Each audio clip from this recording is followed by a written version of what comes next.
Assalamualaikum warahmatullahi wabarakatuh. Hai semua, jumpa lagi di channel YouTube Nia Hermanto.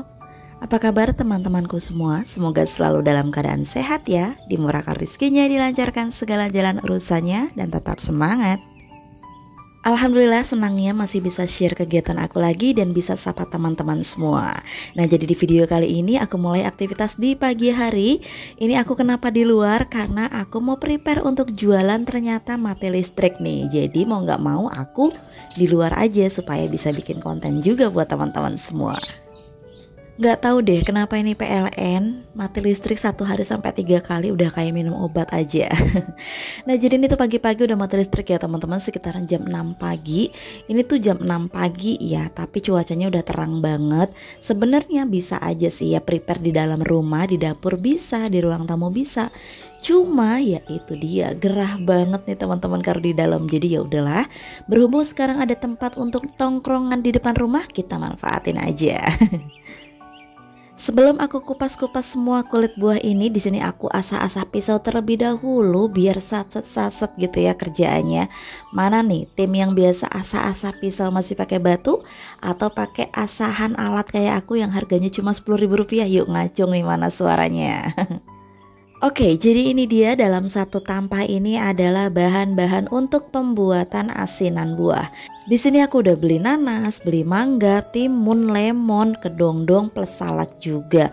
Mbak, lemonnya mau dibikin asinan? Itu hanya untuk perasan aja ya teman-teman. Jadi aku itu kalau bikin asinan buah aku nggak pernah pakai cuka ya teman-teman. Jadi selalu pakai lemon ataupun jeruk nipis. Kenapa? Supaya busui dan bumil itu bisa ikut makan asinan ini gitu kan. Jadi ini juga aman buat kesehatan, dan yang pastinya ini jauh lebih seger kalau kita pakai lemon. Nah, perihal tentang jualan aku nih, masih banyak banget teman-teman yang sering tanya, Mbak itu bikin menunya dulu terus dijual, atau Mbak posting dulu, promo dulu, buka PO dulu, atau baru dijual? Nah, jawabannya adalah kalau aku lebih seringnya buka PO 1 hari sebelum aku jualan. Itu untuk apa? Untuk memastikan kita supaya tidak ada kerugian maupun ruginya itu sedikit gitu ya teman-teman. Jadi kalau misalnya kita buka PO, dalam PO 1 hari itu ada yang order itu misalnya 20 porsi nih ya. Nah, kita bikinnya jangan jauh-jauh dari 20 porsi.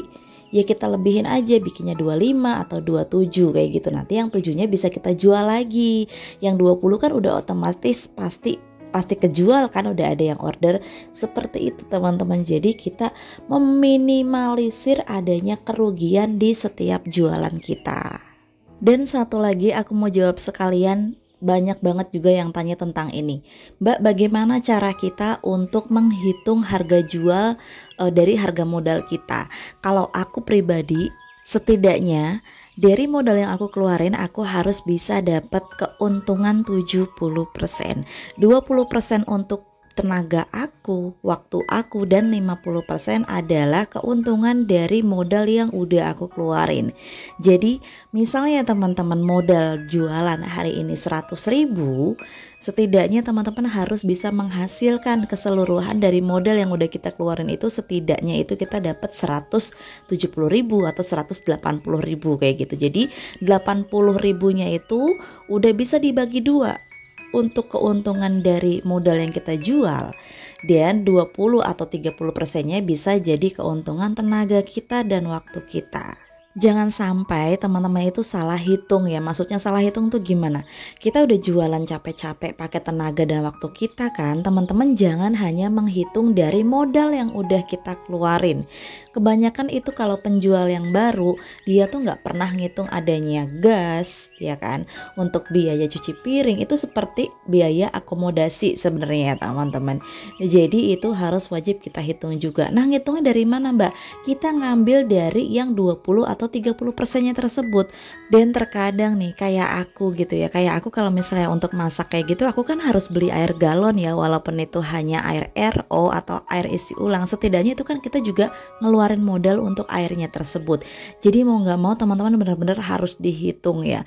Dan tips sekali lagi dari aku, usahakan Untuk baru yang banget mau mulai jualan seperti aku, kayak aku nih, aku juga masih jualan ecek-ecek ya teman-teman. Usahakan di setiap kita bikin jualan itu kita pakai atau kita cari yang sekiranya menu dengan modalnya itu lumayan murah, yang nggak banyak-banyak ngabisin modal tapi hasilnya itu lumayan. Jadi keuntungan yang kita dapat itu lumayan walaupun modal kita hanya sedikit, seperti itu. Aku contohin dari asinan buah yang bakal aku bikin ini. Total keseluruhan modal belanja aku, semalam aku belanja di toko buah itu udah termasuk sama gula ya teman-teman. Aku habis modalnya sekitar Rp60.000. Nah, dari uang Rp60.000 itu kita bisa mendapatkan keuntungan malah jauh lebih dari 100%. Teman-teman percaya atau enggak, jualan asinan seperti ini, pertama, tenaga kita tidak terlalu capek atau terkuras habis. Karena apa? Ini bikinnya nggak ribet ya teman-teman. Dan yang kedua, ini bisa untung, sebenarnya bisa untung 2 kali lipat dari ini ya teman-teman. Tapi kembali lagi kita sesuaikan dengan harga jual di sekitaran tempat tinggal kita masing-masing. Apalagi teman-teman harus banget baca cuaca. Maksudnya baca cuaca itu gimana Mbak? Misalnya kayak gini, teman-teman harus lihat nih di handphone kan pasti ada perakiraan cuaca untuk besok atau lusa. Nah, dari situ teman-teman harus bisa merencanakan, oh iya, besok cuacanya bakalan panas nih. Wah, cocoknya bikin menu apa ya buat di musim panas kayak gini atau di cuaca panas. Nah, bikinlah yang seger-seger, bikinlah yang dingin-dingin, biasanya kan cocok.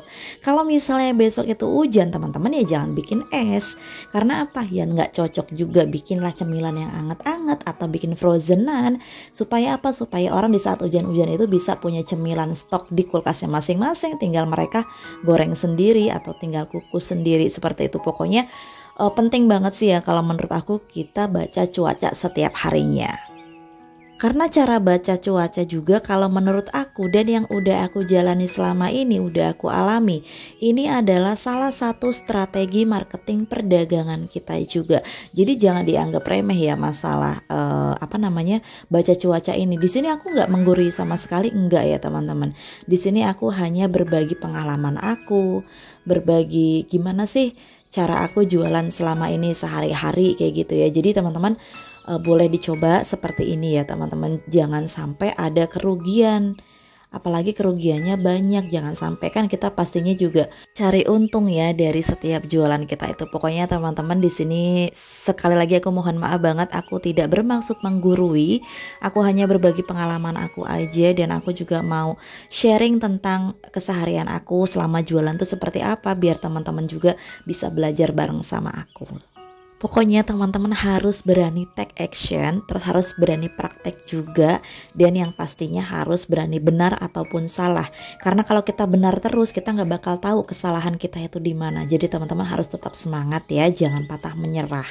Oke? Nah, ini lanjut yuk ke videonya. Di sini tadi aku udah cuci semua bahan-bahannya, pokoknya sayuran semua aku cuci. Dan di sini aku punya tips salah satu untuk cuci buah nanas. Mungkin banyak teman-teman yang udah tahu juga ataupun teman-teman yang belum tahu. Ini juga adalah salah satu ilmu berharga menurut aku, karena aku tahu tips ini itu dari mantan bos aku yang ada di Taiwan sana. Kalau cuci nanas itu sebelum kita cuci harus kita balur-balur dulu pakai garam supaya nggak getir di lidah atau nggak gatal di lidah kayak gitu ya teman-teman. Menurut aku ini berharga banget sih, karena aku saat di Indonesia dulu itu aku belum tahu, dan di saat sekolah dulu juga aku belum tahu. Jadi menurut aku ini semoga bermanfaat juga buat teman-teman semua. Oke, sekarang kita lanjut ke videonya ya untuk resep-resepnya. Dan ini udah aku cuci bersih semua. Ada kedongdong, mangga, terus ada juga bengkoang, ada salak juga, terus ada nanas dan juga ada timun. Nah, jadi bahan-bahan ini yang bakal jadi isian asinan buah aku kali ini. Step selanjutnya kita di sini bakal potong-potong semua untuk buah-buahannya. Untuk untuk besar ukurannya, motong ini sesuaikan selera masing-masing aja. Tapi kalau aku biasanya emang motongnya gede-gede kayak gini ya teman-teman. Karena apa? Aku juga ikut makan gitu ya. Kita tuh lebih enak kalau makan buahnya itu yang besar-besar kayak gini. Kayaknya puas aja gitu ya. Nah, ini bangkonya udah selesai. Kita lanjut ke potong-potong untuk buah mangganya. Nah, untuk buah mangganya usahakan teman-teman belinya yang mengkel ya, yang masih ada putih-putihnya gitu sih sebenarnya, tapi yang namanya kita pilih-pilih sendiri kan ya. Kadang juga nemu juga nih yang kayak gini yang udah mau matang sedikit, tapi nggak apa-apa lah ya. Yang penting masih ada rasa asam-asam segernya. Mana nih tim yang suka asinan buah kayak aku? Kalau aku sih mau asinan buah, asinan sayur, atau apa namanya rujak, aku sih suka semua. Pokoknya yang bikin seger melek mata itu aku suka semua. Nah ini untuk kedongdongnya aku belahnya seperti ini aja ya teman-teman, karena kan kalau harus dibelah kotak-kotak gitu nanti malah yang ada mubazir, kita kebanyakan buang dagingnya ya teman-teman. Karena kan kalau kita motongnya seperti ini yang bakal kebuang hanya biji kedongdongnya aja. Oke, ini udah selesai, kita sisihkan dan langsung ini aku mau belah-belah untuk si nanasnya. Nah ini untuk nanasnya aku belinya murah meriah ya teman-teman. Ini aku beli harga satunya hanya Rp5.000 aja. Dan aku tawar lagi jadi 4.000. Pokoknya kalau kita belanja itu apalagi belanjanya banyak, teman-teman ya nggak usah malu untuk nawar. Karena ya nggak apa-apa selagi kesepakatan dua belah pihak nih antara penjual dan pembeli. Kalau kita nawar kita dikasih ya udah ambil aja. Jadi ini aku beli dua itu hanya Rp8.000 aja. Dan aku kasih tips pilih nanas yang enak untuk asinan buah, yaitu pilihnya yang jangan matang banget ya teman-teman. Jadi mengkel kayak gitu ya. Jadi setengah matang. Itu bakal rasanya enak dan apa dia nggak terlalu lembek. Lanjut, ini aku mau kupas-kupas dulu untuk timunnya. Seperti biasa kalau aku ngupas timun selalu seperti ini. Mungkin teman-teman yang udah lama ngikutin aku tahu banget nih kalau aku ngupas timun seperti apa. Sebetulnya alasan ngupas timun aku seperti ini tuh hanya untuk mempercantik ya teman-teman. Nanti penampilannya itu jauh lebih cantik kalau misalnya kita tidak kupas atau kita kupas keseluruhan, itu menurut aku jauh lebih bagus seperti ini. Tapi semua itu sesuaikan dengan selera teman-teman masing-masing. Nah ini untuk potong timunnya seperti ini. Jadi dalam satu buah timun kita bakal potong jadi banyak. Jadi dapat 12 potong ya teman-teman. Kenapa sih aku itu selalu gonta-ganti menu setiap harinya, atau 2 hari sekali atau 3 hari sekali? Untuk apa? Supaya orang lain yang jajan makanan kita itu nggak bosen ya teman-teman. Lanjut kita ke salak. Kalau salak aku biasanya cuma aku belah di tengah gitu ya teman-teman. Jadi kita hanya ambil daging buahnya aja, untuk bijinya jangan diikutin ya teman-teman. Kasihan juga nanti yang makannya ribet kalau masih ada bijinya. Ini untuk harga buah salak juga murah meriah menurut aku. 2 kilo di sini harganya 15.000 ya teman-teman. Mungkin di daerah teman-teman yang daerahnya banyak pohon salak jauh lebih murah ya. Sebetulnya untuk isian asinan buah ini teman-teman bebas mau dipakein apa aja. Lebih enak lagi kalau misalnya ada jambu air ya teman-teman. Tapi aku susah nggak dapet gitu ya, pas semalam aku cari itu nggak ada jambu airnya. Jadi ya udah aku hanya pakai bahan-bahan ini aja. Dan ini alhamdulillah udah selesai semua ya. Aku cuci bersihnya dan lanjut habis ini kita bikin untuk kuahnya. Aku yakin teman-teman semua pasti bisa cara bagaimana bikin asinan maupun kuahnya. Karena ini emang simpel banget dan gampang banget. Nah ini aku udah siapin untuk percabean. Ini semuanya cabai udah aku rebus ya teman-teman. Ada cabai merah besar, ada cabai keriting merah, dan ada juga cabai pedas. Untuk pedasnya gimana mbak? Sesuaikan selera masing-masing aja.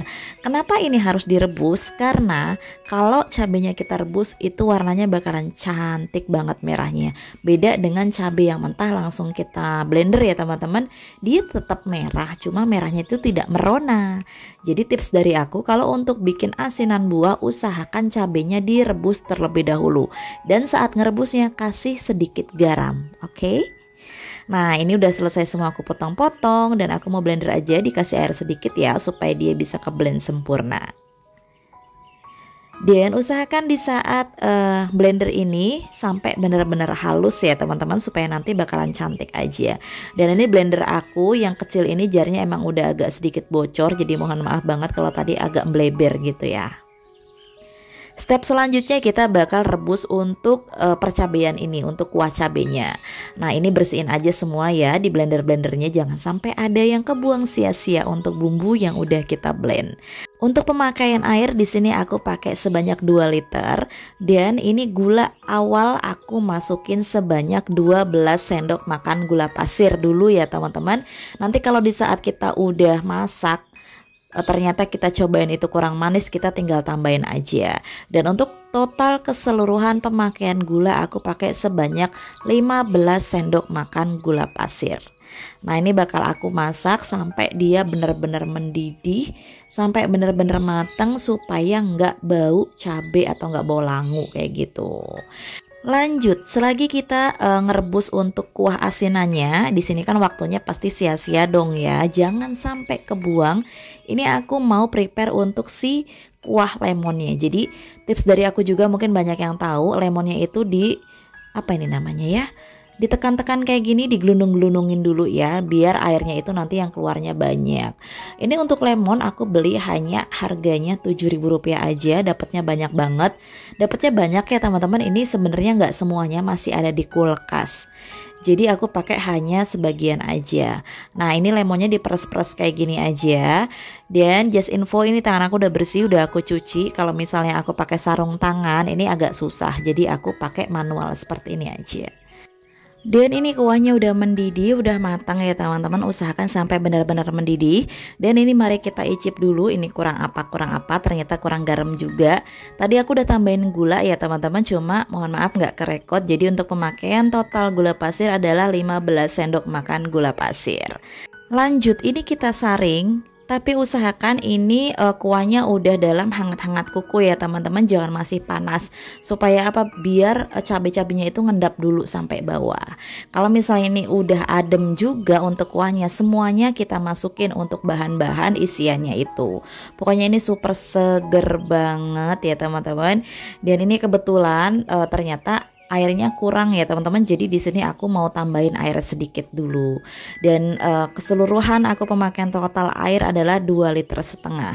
Ini nggak apa-apa ya teman-teman, kalau misalnya kita udah campurin kayak gini ternyata kurang air, nggak apa-apa, dikasih air aja. Step yang terakhir ini adalah kita masukin untuk perasan jeruk lemonnya. Teman-teman nggak usah khawatir dia pahit ya, kalau kita pakai jeruk lemon tuh enggak, malah jauh lebih seger dan yang pastinya jauh lebih sehat. Nah ini supaya ada blenderan sedikit dari cabai-cabainya, ini aku masukin bekas blenderan tadi. Cuma untuk bijinya jangan sampai ke bawah ya teman-teman. Oke, ini aku udah icip dan ternyata aku kelupaan kelupaan sama bumbu rahasia, yaitu terasi. Kalau aku selalu pakai terasi ya teman-teman, dan terasi ini udah aku garang, udah aku awetkan di video-video sebelumnya bagaimana cara mengawetkan terasi. Kalau teman-teman menonton boleh banget, nanti untuk link nontonnya bakal aku taruh di kolom deskripsi. Lah mbak, kok asinan pakai terasi sih? Ini sesuaikan selera masing-masing aja ya teman-teman. Tapi kalau resep aku, biasanya aku bikin asinan selalu aku kasih terasi. Menurutku rasanya jauh lebih enak, dan usahakan terasinya harus digarang dulu ya, jangan sampai terasi mentah langsung dimasukin. Next, untuk wadahnya di sini aku pakai standing pots. Ini ukurannya 12 x 20 x 0,1. Ini aku beli satu paknya itu harganya hanya Rp13.000 kalau nggak salah ya, kalau nggak lupa mohon maaf. Jadi ini nggak sampai 15.000 ya untuk standing potsnya. Dan dalam satu pots ini kita masukin aja dikira-kira. Untuk buahnya juga usahakan semua harus masuk ya. Jadi teman-teman pas waktu masukin itu emang harus bener-bener sambil ngira-ngira nih. Oh iya ini udah masuk belum ya? Ini udah masuk belum ya? Dan ini aku kasih potongan jeruk lemon. Untuk apa? Untuk mempercantik dan jadi daya tarik pastinya. Teman-teman gak usah khawatir takut pahit ya, karena kita kan makanya hanya sedikit aja. Nah ini pokoknya kita isi sampai benar-benar rata.